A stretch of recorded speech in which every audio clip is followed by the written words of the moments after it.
I would have been out here a little bit sooner, but they gave me the wrong dressing room, and I couldn't find any place to put my stuff. And I don't know how you are, but I need a place to put my stuff. So that's what I've been doing back there, just trying to find a place for my stuff. You know how important that is. That's the whole meaning of life, isn't it? Trying to find a place for your stuff.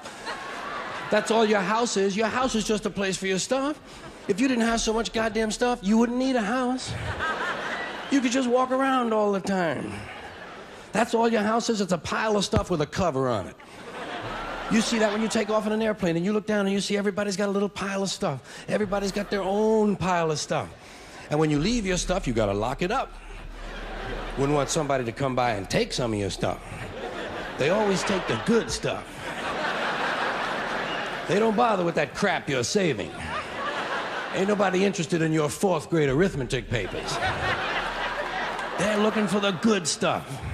That's all your house is. It's a place to keep your stuff while you go out and get more stuff. Now, sometimes you've got to move. You got to get a bigger house. Why? Too much stuff. You've got to move all your stuff. And maybe put some of your stuff in storage. Now, imagine that. There's a whole industry based on keeping an eye on your stuff.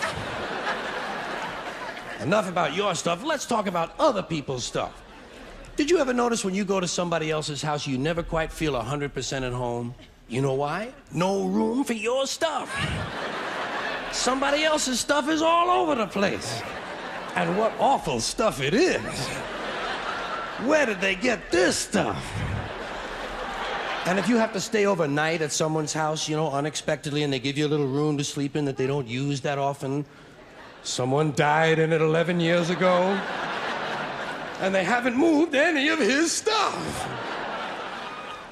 Or wherever they give you to sleep, usually right near the bed, there's a dresser, and there's never any room on the dresser for your stuff.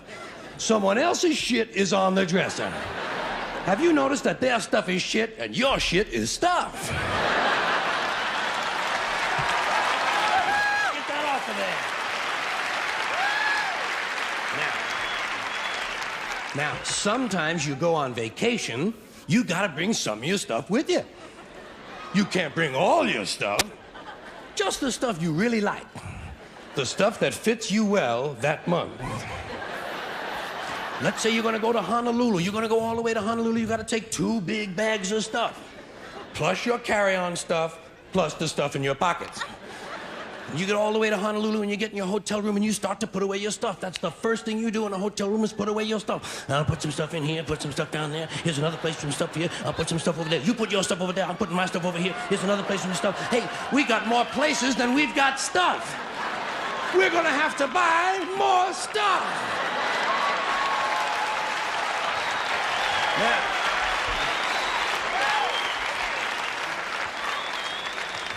And you put all your stuff away, and you know that you're thousands of miles from home, and you don't quite feel at ease, but you know that you must be okay because you do have some of your stuff with you. And you relax in Honolulu on that basis. That's when your friend from Maui calls and says, hey, why don't you come over to Maui for the weekend? Spend a couple of nights over here. Oh, shit, no. Now what stuff do you bring? Right, you've got to bring an even smaller version of your stuff. Just enough stuff for a weekend on Maui. And you get over, and you're really spread out now. You've got shit all over the world. You've got stuff at home, stuff in storage, stuff in Honolulu, stuff in Maui, stuff in your pockets. Supply lines are getting longer and harder to maintain. But you get over to your friend's house in Maui and they give you a little place to sleep, and there's a little window ledge or some kind of a small shelf, and there's not much room on it, but it's okay because you don't have much stuff now. And you put what stuff you do have up there. You put your imported French toenail clippers, your odor readers with the 45-day guarantee, your cinnamon-flavored dental floss, and your Afrin 12-hour decongestant nasal spray. And even though you're a long way from home, you know that you must be okay because you do have your Afrin 12-hour decongestant nasal spray. And you relax in Maui on that basis.